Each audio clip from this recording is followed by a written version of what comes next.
प्रभु यीशु मसीह के पर्वतीय उपदेश और इस अध्ययन श्रृंखला के 13वें भाग में हम आज मत्ती रचित सुसमाचार उसके 5वें अध्याय के 17वें और 18वें पद पर कुछ देर विचार करेंगे। यहाँ पर हम देखते हैं प्रभु यीशु मसीह अपने पर्वतीय उपदेश में इस प्रकार से कहते हैं, ये ना समझो कि मैं व्यवस्था या भविष्यवक्ताओं की पुस्तकों को लोप करने आया हूँ। लोप करने नहीं परंतु पूरा करने आया हूँ, क्योंकि मैं तुमसे सच कहता हूँ कि जब तक आकाश और पृथ्वी ना टल जाएं, तब तक व्यवस्था से एक मात्रा या एक बिंदु भी बिना पूरे हुए नहीं टलेगा। और ये जो यीशु मसीह का वक्तव्य है, इस वक्तव्य को या इस संदेश को देने के पीछे यीशु मसीह का उद्देश्य ये था कि लोग ये समझ जाएं कि यीशु मसीह के आने का उद्देश्य क्या है।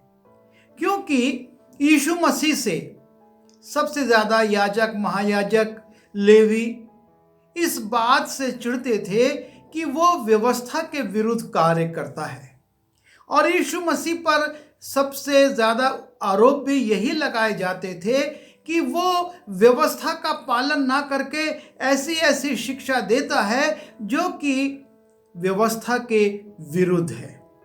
और इस प्रकार से इन लोगों का विरोध जो यीशु मसीह से था, और उसका प्रमुख कारण वो प्रकट करते थे कि यीशु मसीह परमेश्वर की व्यवस्था के विरुद्ध बोलता है, कार्य करता है। जब हम मत्ती रचित सुसमाचार उसके 12वें अध्याय के 2 पद में जाते हैं, वहाँ पर हम देखते हैं कि यीशु मसीह एक खेत में से होकर गुजर रहे हैं, और जब वो गुजर रहे हैं तो उनके पीछे उनके चेले भी हैं, और बहुत से यीशु मसीह से के पीछे हो लेने वाले लोग भी हैं। और तब क्या होता है, उस समय यीशु सब्त के दिन खेतों में से होकर जा रहा था, और उसके चेलों को भूख लगी, सो वे बालें तोड़ तोड़ कर खाने लगे। फरीसियों ने यह देखकर उससे कहा, देख तेरे चेले वो काम कर रहे हैं जो सब्त के दिन करना उचित नहीं। अर्थात सब्त के दिन खेत में से बाल को तोड़कर खाना उचित नहीं है। और इस प्रकार की सब्त के दिन की व्याख्या उन्होंने कर रखी थी कि कोई भी कार्य ना किया जाए, जबकि वो जो रोटी खाते थे, चाहे वो एक दिन पहले पकी हो, लेकिन उसको तोड़कर ही खाते थे। और जो भी उनके जीवन में काम होते थे, सब्त के दिन वो सामान्य गतिविधियों को करते थे। लेकिन वो यीशु मसीह से कहते हैं कि देख तेरे चेले सब्त के दिन वो काम कर रहे हैं जो कि उचित नहीं है। और काम ये था कि वो बालों को तोड़कर खा रहे हैं। जब हम मरकुस रचित सुसमाचार उसके 3 अध्याय के 2 पद को देखते हैं, और लिखा है, और वे उस पर दोष लगाने के लिए उसकी घात में लगे हुए थे कि देखें वो सब्त के दिन में उसे चंगा करता है कि नहीं।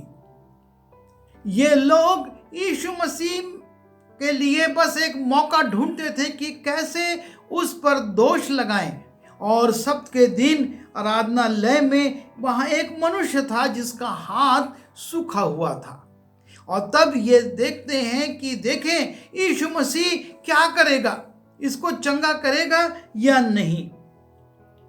और तब यीशु मसीह उस सूखे हाथ वाले से कहते हैं, उसने सूखे हाथ वाले मनुष्य से कहा, बीच में खड़ा हो, और उनसे कहा, क्या सब्त के दिन भला करना उचित है या बुरा करना, प्राण को बचाना या मारना। और जब यीशु मसीह ने इस प्रकार से प्रश्न किया तो लिखा है, पर वे चुप रहे। उन्होंने ये नहीं बोला कि भला करना उचित है सब्त के दिन या नहीं, बुराई करना, प्राण को बचाना उचित है या अनुचित है, और वो इस बात में चुप हो गए। और तब यीशु मसीह बहुत दुखी होते हैं, उनको के मन की कठोरता के कारण उदास होकर उनको क्रोध से चारों ओर देखा और उस मनुष्य से कहा, अपना हाथ बढ़ा। उसने बढ़ाया और उसका हाथ चंगा हो गया। तब फरीसी बाहर जाकर तुरंत हेरोदियोसों के साथ विरोध में सम्मति करने लगे कि उसे किस प्रकार नाश करें। जब यीशु मसीह ने यह पूछा कि सब्त के दिन अच्छा करना ठीक है या बुरा करना चाहिए, किसी का भला करना चाहिए या नहीं करना चाहिए, और तब वो चुप रहे। लेकिन जब ये सूखे हाथ वाला चंगा हो गया तो लिखा है कि वो बाहर जाकर सम्मति करने लगे कि किस प्रकार से यीशु मसीह को नाश करें। जब हम लूका रचित सुसमाचार उसके 6वें अध्याय के 11वें पद में जाते हैं, वहाँ पर भी हम इसी प्रकार इस घटना को देखते हैं। और इनके विषय में वहाँ पर लिखा हुआ है कि ये लोग आपे से बाहर हो गए, परंतु वे आपे से बाहर होकर आपस में विवाद करने लगे कि हम यीशु के साथ क्या करें। एक भला काम यीशु मसीह ने जब सब्त के दिन किया और उनसे पूछा भी कि तुम्हें बताओ, इस पर सम्मति दो, तब वो चुप रहे। और जब यीशु मसीह ने उसको भला चंगा कर दिया तो लिखा है वो आपे से बाहर हो गए और विवाद करने लगे कि हम इस मनुष्य के लिए क्या करें, क्योंकि उनको अपनी सत्ता, अपना अधिकार, अपना विवेचना जो वो व्यवस्था की करते थे वो सब खोखला दिखने लगा और लोग उनसे दूर हो जाएंगे, उनको ये डर सताने लगा। और लिखा हुआ है लूका रचित सुसमाचार उसके 14वें अध्याय के पहले पद में, फिर वो सब्त के दिन फरीसियों के सरदारों में से किसी के घर में रोटी खाने गया और वे उसकी घात में थे। और देखो, एक मनुष्य उसके सामने था जिसे जलंधर का रोग था। और यहाँ पर भी यीशु मसीह उन व्यवस्थापकों से पूछते हैं, पर यीशु ने व्यवस्थापकों और फरीसियों से कहा, क्या सब्त के दिन अच्छा करना उचित है कि नहीं? और यहाँ पर भी लिखा है कि वो चुप रहे। इस प्रकार से ये जो लोग थे, इनके जीवन में एक समस्या थी कि वो यीशु मसीह को किसी ना किसी रीति से इस बात के लिए फंसाना चाहते थे, उस पर दोष लगाना चाहते थे कि वो व्यवस्था के विरुद्ध जाता है, व्यवस्था को वो पूरा नहीं करता है। और इसलिए यीशु मसीह यहाँ पर कहते हैं पर्वतीय उपदेश में, ये ना समझो कि मैं व्यवस्था या भविष्यवक्ताओं की पुस्तकों को लोप करने आया हूँ। तुम लोग जो ये सोचते हो और इस प्रकार से प्रचारित करते हो कि मैं व्यवस्था और उसकी आज्ञाओं को लोप करने आया हूँ, भविष्यवक्ताओं की पुस्तक को लोप करने आया हूँ, तो ये गलत है। मैं लोप करने नहीं परंतु पूरा करने आया हूँ। और यीशु मसीह के जन्म से भविष्यवक्ताओं ने जो भविष्यवाणियां की थी वो पूरी हो गई। जो यशाया भविष्यवक्ता ने भविष्यवाणी की थी वो पूरी हो गई। और परमेश्वर ने उत्पत्ति उसके 3 अध्याय के 15वें पद में जो कहा था कि वो तेरे सिर को कुचलेगा और तू उसकी एड़ी को डसेगा, यीशु मसीह से वो पूरी हो रही थी। पर ये लोगों की धारणा थी कि यीशु मसीह व्यवस्था के विरुद्ध काम करते हैं, वो व्यवस्था के विरुद्ध जाते हैं, वो उन बातों को नहीं देखते, जबकि यीशु मसीह कहते हैं कि व्यवस्था को पूरा करना। जब हम मत्ती रचित सुसमाचार उसके 8वें अध्याय के चौथे पद को देखते हैं, वहां पर एक कोढ़ी आता है और यीशु मसीह से कहता है उसके सामने झुककर कि तू चाहे तो मुझे शुद्ध कर सकता है। और यीशु मसीह उसको छूते हैं और कहते हैं मैं चाहता हूं कि तू शुद्ध हो जा, और वो शुद्ध हो जाता है। पर उसके आगे यीशु मसीह मत्ती उसके 8:4 में कहते हैं, यीशु ने उससे कहा, देख, किसी से ना कहना, परंतु जाकर अपने आप को याजक को दिखला और जो चढ़ावा मूसा ने ठहराया है उसे चढ़ा, ताकि उनके लिए गवाही हो। यीशु मसीह चाहते तो कोढ़ी को शुद्ध करने के बाद कहते जा आराम से अब अपने घर में रहे, पर यीशु मसीह उसको चेताते हैं कि नहीं, तुझको याजक को दिखाकर व्यवस्था के अनुसार जो चढ़ावा मूसा ने ठहरा दिया है उसको तुझे पूरा करना आवश्यक है। यीशु मसीह यहाँ पर व्यवस्था के पूरा करने की बात कह रहे हैं, ना कि उसके तोड़ने की। वो तो चंगा कर चुके थे और वो चाहते तो कह सकते कि तू जा, तू चंगा हो चुका है। जब हम मरकुस रचित सुसमाचार उसके 10वें अध्याय में जाते हैं और जब हम उसके 17वें पद से आगे देखते हैं, एक नौजवान यीशु मसीह के पास आता है और उससे कहता है, हे उत्तम गुरु, अनंत जीवन का अधिकारी होने के लिए मैं क्या करूं? ये नौजवान यीशु मसीह से एक सवाल कर रहा है कि अनंत जीवन का अधिकारी बनने के लिए मैं क्या करूं? और यीशु मसीह उसको जो प्रथम चरण बताते हैं, लिखा है 18वें पद में, यीशु ने उससे कहा, तू आज्ञाओं को तो जानता है। यीशु मसीह उस नौजवान से कहते हैं, तू आज्ञाओं को तो जानता है, हत्या ना करना, व्यभिचार ना करना, चोरी ना करना, झूठी गवाही ना देना, छल ना करना, अपने पिता और अपनी माता का आदर करना। ये वो सारी बातें थी जो कि व्यवस्था में मूसा ने इस्राएलियों को सौंपी थी और इस्राएली इसका पालन करते थे। और यीशु मसीह इस अनंत जीवन को और अनंत राज्य को पाने के लिए आकांक्षी युवक से यही कहते हैं कि तू पहले व्यवस्था को पूरा कर और तब उसके बाद कहते हैं मेरे पीछे हो ले। लेकिन ये लोग जो थे उस समय के, वो यीशु मसीह पर आरोप लगाते थे, उसको कहते थे कि ये व्यवस्था का पालन नहीं करता है, ये व्यवस्था को तोड़ देता है और विश्रामवार के दिन में खेत में से जाते हुए इसके चेले अनाज खाते हैं, वो मना नहीं करता, लोगों को चंगा करता है। और जब हम लूका रचित सुसमाचार उसके 17वें अध्याय के 14वें पद में जाते हैं, वहां पर हम देखते हैं कि 10 कोढ़ी आते हैं और यीशु मसीह से निवेदन करते हैं और किसी गांव में प्रवेश करते समय उसे 10 कोढ़ी मिले और उन्होंने दूर खड़े होकर ऊंचे शब्द से कहा, हे यीशु, हे स्वामी, हम पर दया कर। यीशु ने उन्हें देखकर कहा, जाओ और अपने तई याजकों को दिखाओ, और जाते ही जाते वे शुद्ध हो गए। यीशु मसीह इन 10 कोढ़ियों से कहते हैं, जाओ और अपने आप को याजक को दिखाओ।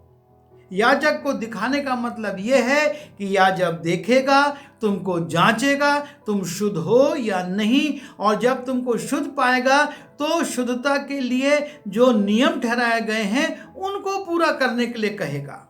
और इस प्रकार से यीशु मसीह वहां पर प्रकट करते हैं कि तुमको व्यवस्था का पालन करना है।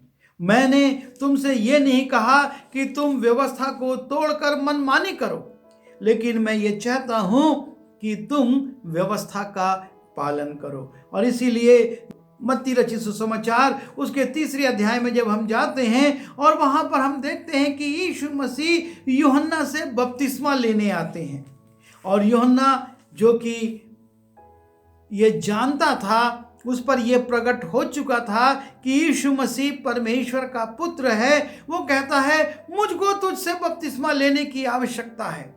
और तब हम देखते हैं यीशु ने उससे कहा, अब तो ऐसा ही होने दे, क्योंकि हमें इसी रीति से सब धार्मिकता को पूरा करना उचित है। यीशु मसीह वहां पर भी यूहन्ना बपतिस्मा देने वाले से कहते हैं हमको जो धार्मिकता के नियम हैं, जो धार्मिकता की आज्ञाएं हैं, उनको पूरा करना आवश्यक है। जब मत्ती रचित सुसमाचार उसके 17वें अध्याय के 24वें पद में हम देखते हैं, लोग यीशु मसीह से पूछते हैं कि चेलों से कि तुम मंदिर का कर देते हो कि नहीं, और मंदिर का कर देने के नियम का भी यीशु मसीह पालन करते हैं। पतरस से कहते हैं जा और एक मछली को पकड़, उसके मुंह में तुझको एक सिक्का मिलेगा और कर के रूप में मेरे लिए और अपने लिए उसको दे दे।